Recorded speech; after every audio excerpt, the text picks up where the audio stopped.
லீவே போடாம பகல் இரவுன்னு பார்க்காம வேலை பார்த்தவங்களுக்கு விருது கொடுக்கணும்ல. அதான் கொடுத்துட்டோமே. அது காலையில 9 to 5 ஒர்க் பண்றவங்களுக்கு, 24/7 இந்த கம்பெனிக்காகவே தூங்காம ஃபேமிலிய கூட ஒதுக்கி வச்சுட்டு வேலை செய்யறவங்களுக்கு இந்த விருது நம்ம கண்டிப்பா கொடுக்கணும்லமா.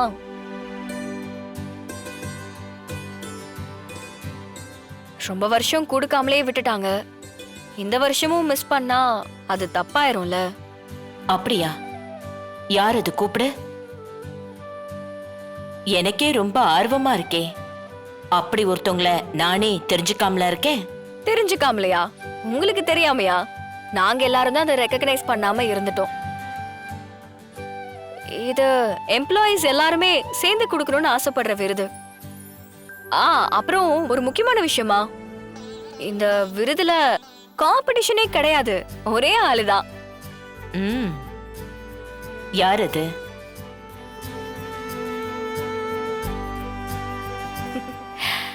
கிட்டத்தட்ட 50 வருஷமா ஒரு நாள் கூட லீவு போடாம உழைச்ச, பகல் இரவுன்னு பார்க்காம உழைச்ச ஜனா ஃபுட்ஸோட எம்ப்ளாயர், ஜனா ஃபுட்ஸோட ஓனர் எங்க ஜனகாம்பால்.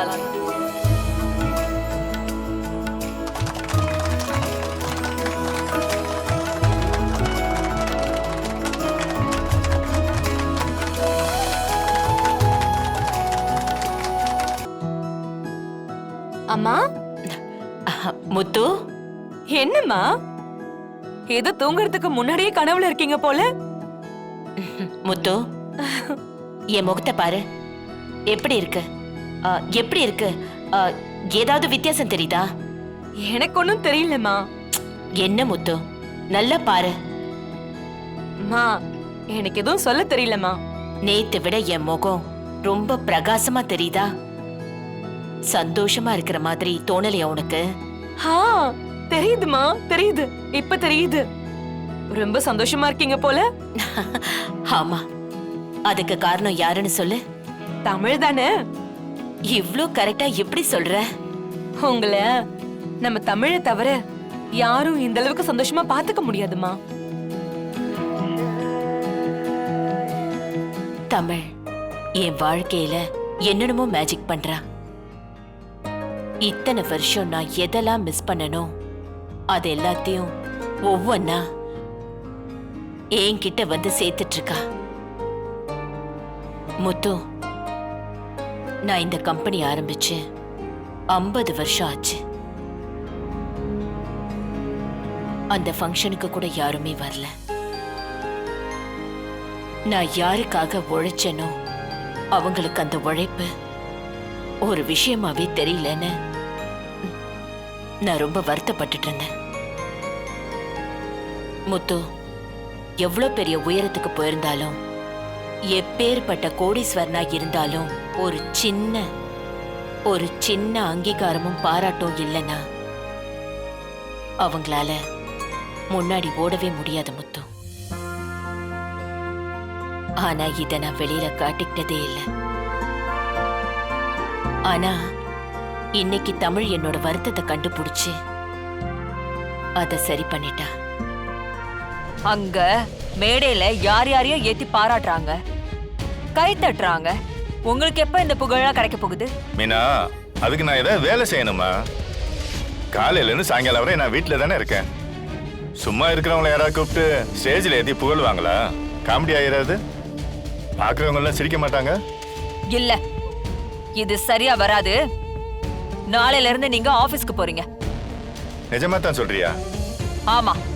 நீ தானே தன்னால் வீட்லயே இருங்க, வெளியே எங்கேயும் போகாதீங்க, உடம்பு பாத்துங்கன்னு சொன்ன. இல்ல, இப்ப நானே சொல்றேன். நீங்க ஆபீஸ்க்கு போங்க. நீங்களும் கெத்துன்னு ப்ரூவ் பண்ணுங்க. உங்க திறமைய காட்டுங்க. அப்பதான் உங்களுக்கு மரியாதையா இருக்கும். சும்மா நின்னு வேடிக்கை பாக்குறதெல்லாம் என்னால சகிச்சுக்க முடியாது. ஏன் புருஷனுக்கான அங்கீகாரம் எப்பவும் கிடைக்கணும். என் புருஷன் ஆபீஸ்ல ஒரு இடம் பிடிச்சதுக்கு அப்புறம் தான் எனக்கு இந்த வீட்டுல முக்கியத்துவம் கிடைக்கும். அத புரிஞ்சுக்கோங்க. என்னங்க? நீ சொல்லிட்டு இல்ல, நாளையில இருந்து நான் ஆபீஸ் கிளம்புறேன். போதுமா?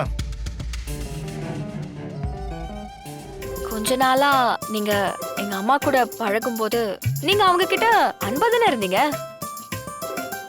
அப்போ அந்த அன்புல கொஞ்சம் கூட மிச்சம் இல்லையா? இல்ல, எப்ப அவங்க என்ன ஏமாத்துறாங்கன்னு தெரிஞ்சதோ அப்பவே நான் அதெல்லாம் மறந்துட்டேன்.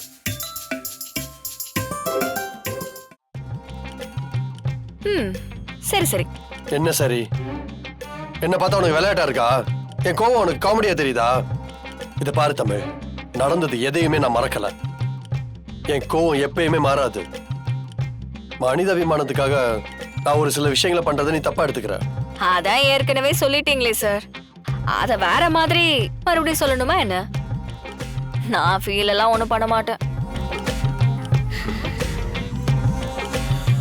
சரி, உன்னை யாரும் உள்ள வச்சு கதை சாத்திட்டு போனா? தெரியலையே. வழக்கமா இந்த மாதிரி வேலையெல்லாம் சம்யுக்தா தான் பண்ணுவா. ஆனா இப்போ அவளும் இல்ல. ஒருவேளை யாரும் இல்லைன்னு கூட நினைச்சு சாத்திருக்கலாம்ல.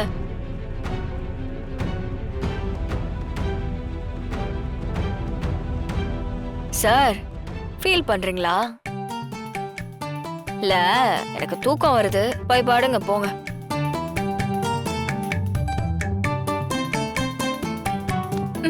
Good night.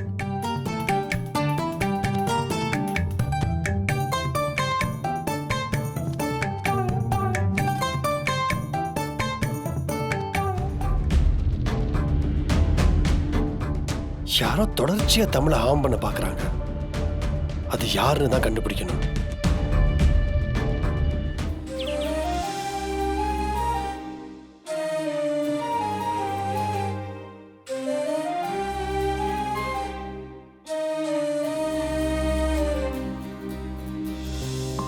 நான் கோவப்பட்டு பேசினேன்னு கோச்சுக்கிட்டீங்களா? அதெல்லாம் இல்ல மீனா, நீ நல்லதுக்கு தானே சொல்லியிருக்கிற. நானும் எத்தனை நாள் தான் வீட்டிலே இருக்கிறது? முன்னாடியே யோசிச்சேன். ஆனா நீ போக வேணான்னு சொன்னதுனால நான் வீட்டிலே இருந்துட்டேன். அப்புறம் நான் போனேன்னா அம்மாவுக்கு கொஞ்சம் உதவியா இருக்கும்ல. நான் போயிட்டு வந்துடுறேன். இத்தனை வருஷம் கழிச்சு எனக்கு பிசினஸ்ல ஏதாவது சாதிக்கணும்னு தோணுது தமிழ். எனக்கு ஒரு சின்ன வாய்ப்பு கிடைச்சாலும் நான் என்ன ப்ரூவ் பண்றதுக்கு ட்ரை பண்ணுவேன். ஆனா அம்மாவுக்கு எம்எல்ஏன்னு நம்பிக்கை வரல தமிழ். அவங்கிட்ட பொறுப்பு கொடுத்தா மறுபடியும் சொதப்பிடுவான்னு நினைக்கிறாங்க. ஆனா ஒண்ணு தமிழ், உங்க 2 பேர் மேல அம்மா வச்சிருக்க நம்பிக்கையில ஒரு கால் பங்காவது என் மேல வைக்கணும்னு நினைக்கிறேன். அந்த ஆசை நிறைவேறுமான்னு எனக்கு தெரியல.